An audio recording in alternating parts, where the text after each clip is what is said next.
जय गुरुदेव। परम पूज्य बाबा जय गुरुदेव जी महाराज ने समय समय पर बहुत सी भविष्यवाणियाँ की हैं। यहाँ पर उन्हीं भविष्यवाणियों में से कुछ महत्वपूर्ण भविष्यवाणियों का संकलन किया गया है।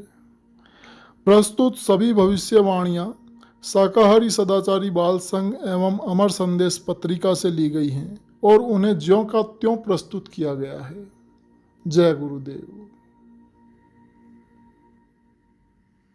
परिवर्तन होगा, इसको कोई रोक नहीं सकता।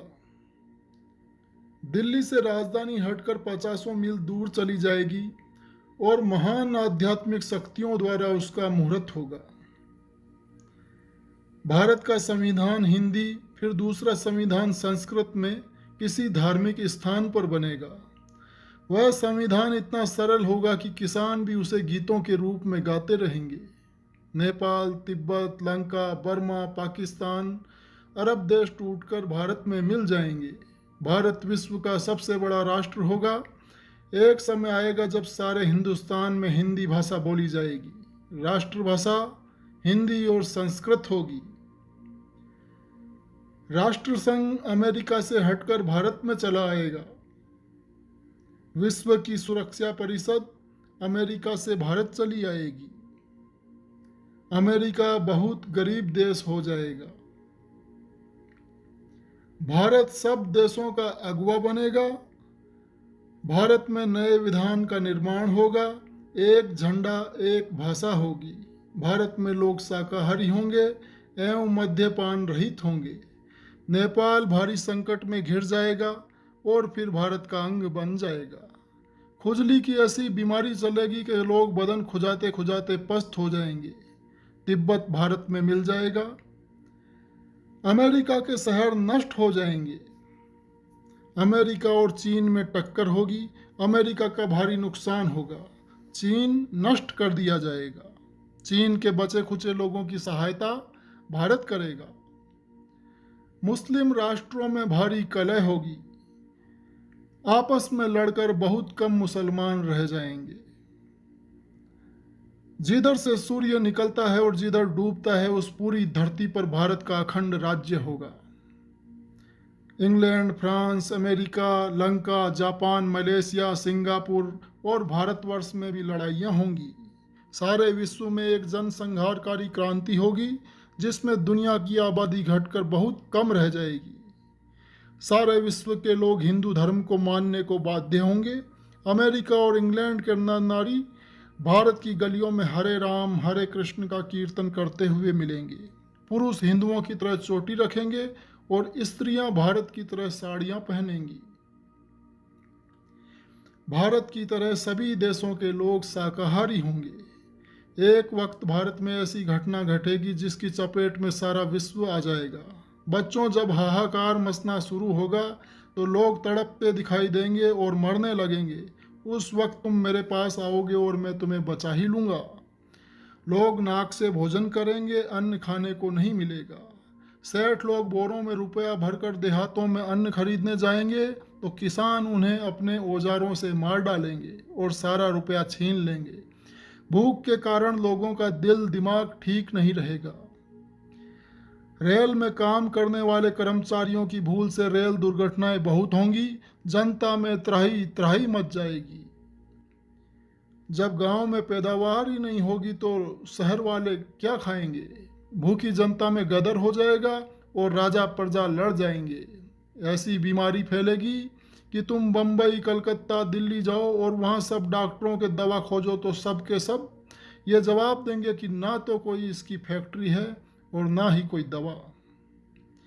विनाश की घड़ी में जब एटम बम, रासायनिक बम तथा कीटाणु बमों का प्रयोग घबराहट में होने लगेगा तब भारत का एक फकीर आशा की किरण बनकर सामने खड़ा हो जाएगा और फिर उसके बाद सतयुग आ जाएगा। यह बाबा जो इस मंच पर बैठकर बोलेगा वह सब सत्य होगा, इसमें दो राय नहीं है। यह मेरा न्याय है। कोई भी बात ऐसी नहीं कि जो कि सत्य न हो। सिर्फ समय की प्रतीक्षा करें। आगे आपको ऐसा देखने को मिलेगा कि गाय काटने वालों की बात तो दूर रही, यदि किसी ने बकरी भी काटी तो उसके हाथ और पांव काट लिए जाएंगे। अंडा, मांस, मछली बेचता हुआ जो भी दिखाई पड़ा उसे कड़ी सजा भोगनी पड़ेगी। शराब आदि की दुकानें नजर नहीं आएंगी। सूखा पड़ेगा। पानी न बरसने से बिजली, मशीनें, ट्यूबवेल बंद हो जाएंगे, जनरेटर फेल हो जाएंगे, पेट्रोल डीजल नहीं मिलेगा। अन्न की कमी के कारण करोड़ों मौतें होंगी। अन्न की कमी होगी तो लोग कंकड़ को दांतों से चबाएंगे। भूकंप के ऐसे धक्के लगेंगे कि तुम गेंद की तरह सैकड़ों फीट ऊपर उछाल दिए जाओगे। पेट्रोल की कमी से मोटरें भविष्य में लाइन में सड़कों के किनारे खड़ी दिखाई देंगी। एक दिन जल्द आ रहा है जब पूंजीपति राजाओं की तरह खत्म होंगे और जो धन दुर्व्यवहार से कमाया है वह सब खत्म हो जाएगा। रुपया देने पर भी अन्न नहीं मिलेगा। बीमारी भयंकर रूप से उठेगी। भूचाल आएगा। लड़ाई झगड़े होंगे। एक बड़ा विद्रोह हो जाएगा। पता नहीं कितने आदमी रहेंगे और कितने खत्म हो जाएंगे।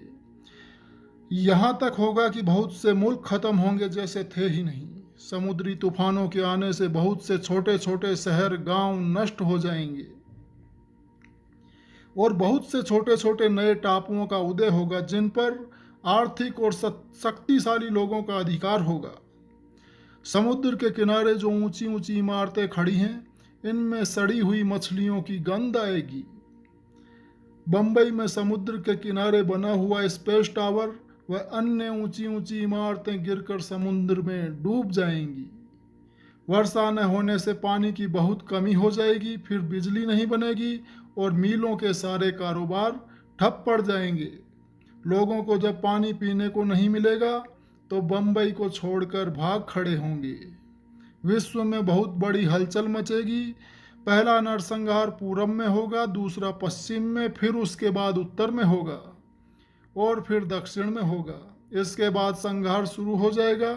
इसे कोई रोक नहीं सकता। भविष्य में एक समय ऐसा आएगा कि आदमी को आदमी उठाने वाला नहीं मिलेगा।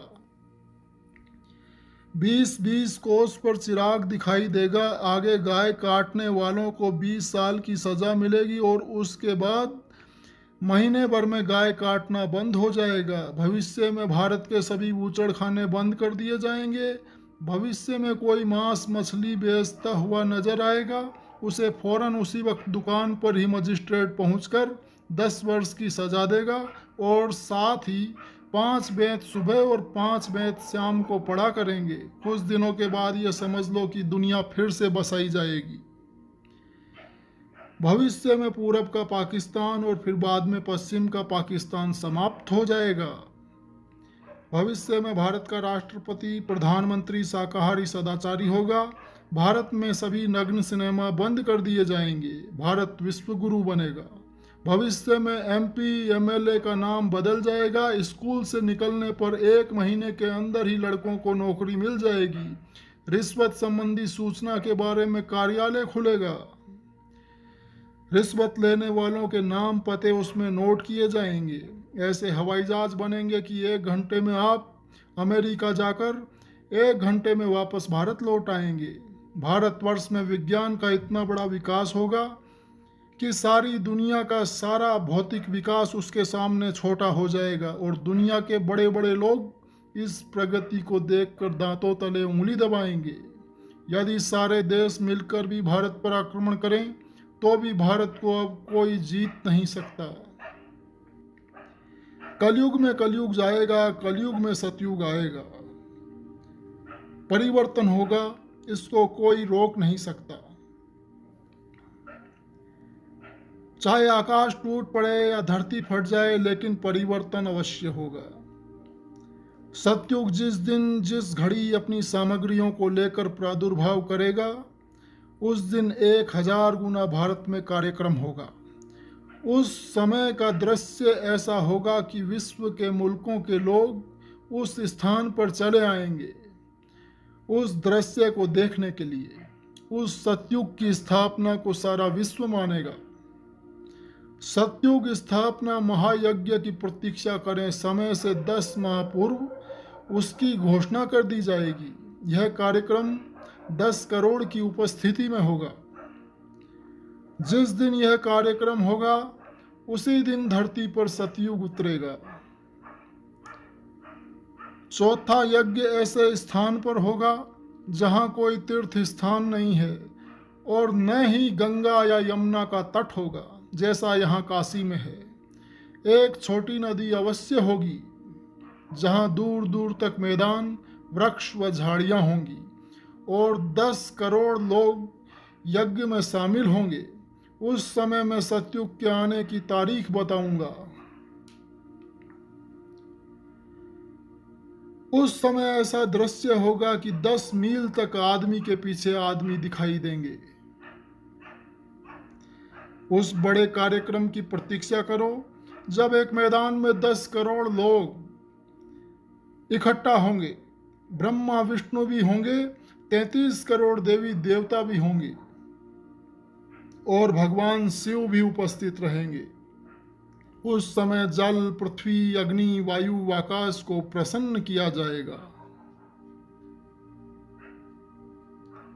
जल, पृथ्वी, वायु, अग्नि, आकाश को प्रसन्न करने की सामग्री काशी यज्ञ में इकट्ठी कर ली गई है। भोजन कराने पर जब यह देवता प्रसन्न हो जाएंगे तो अपने अंचल से हीरे जवाहरात निकाल देंगे। फिर भारत की नारियां सिर से पैर तक हीरे जवाहरातों से ढक जाएंगी। जिस तरह शादी विवाह होते हैं उसी तरह धूम मचाता हुआ कलयुग में सतयुग आएगा। सतयुग आने के पहले मानव में एक हिलोर उठेगी जैसे समुद्र में लहर उठती है। लोगों की बुद्धि में, चित्त में, अंतःकरण में, आँख कान में, व्यवहार और हाव भाव में हिलोर उठेगी। लोग अपनी अपनी बुराइयों की माफ़ी मांगेंगे। ऐसा परिवर्तन होगा कि तारीख याद करेगी। सतयुग आएगा। इसका ढिंढोरा सभी लोग जोर शोर से पीट दें।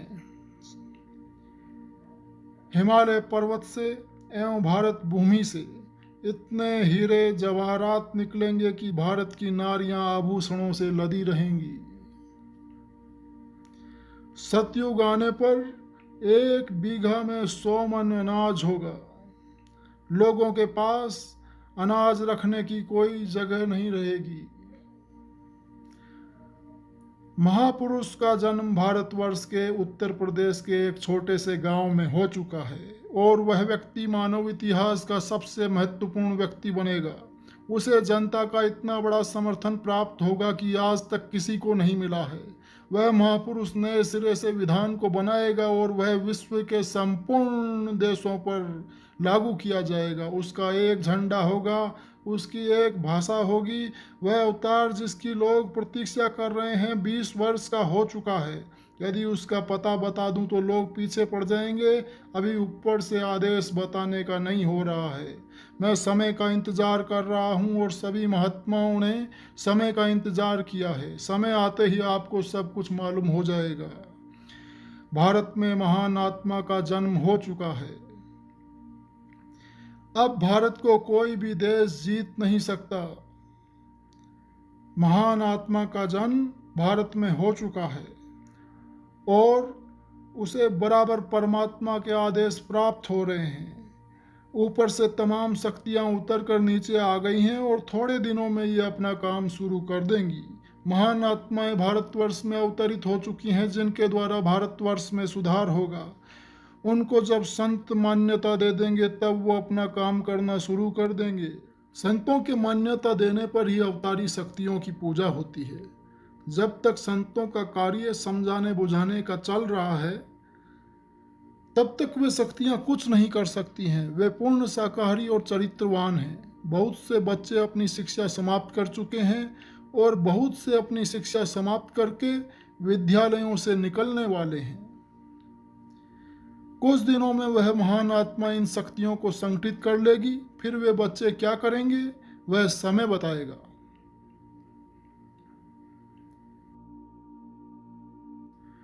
वह बच्चे जो शासन में आ रहे हैं वे बड़े त्यागी होंगे और न्याय करने में बड़े जालिम होंगे। न्याय के तख्त पर बैठकर वे अपने सगे संबंधियों को भी माफ नहीं करेंगे। इसलिए आप संभल जाएं। आगाह करना मेरा काम है, मानना न मानना आपका। ऐसे लोग पैदा हो गए हैं जो प्लेटफार्म पर आएंगे। संगठित होकर वे तुम्हारे बीच आ जाएंगे। शक्ति तो उनमें पहले से मौजूद है, केवल थोड़ा उभार देना होगा, फिर वे काम करने लगेंगे।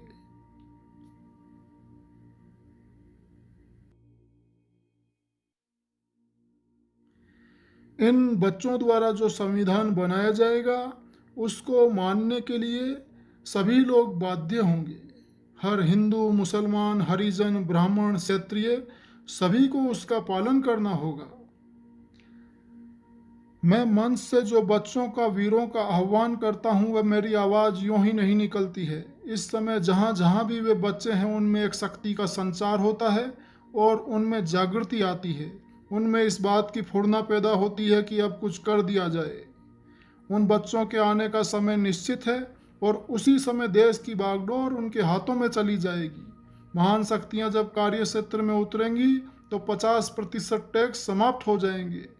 वे बच्चे जो आगे आने वाले हैं वे सच्चे सेवादार होंगे और गांव-गांव में घूमते उनकी जूतियां घिस जाएंगी। जब तक वे एक एक को रोटी नहीं देंगे, खुद रोटी नहीं खाएंगे। उन बच्चों की बातों को तुम्हें मानना होगा। वे बच्चे जिन्हें परमात्मा ने सृष्टि को सुधारने के लिए भेजा है, उन्हें बाबा जी को छोड़कर और कोई नहीं जानता है। बाबा जी ये गलती नहीं करेंगे कि उनके नाम और पहचान आपको बता दें और आप उनके ऊपर गोलियां चलवाने लगें। मुसलमानों की किताबों में लिखा है कि सतयुग आने के पहले 14वीं सदी के अंत में सृष्टि में भारी कोहराम मचेगा, हाहाकार मचेगा। उसी समय पर एक फकीर खुदा का पैगाम लेकर जमीन पर उतरेगा।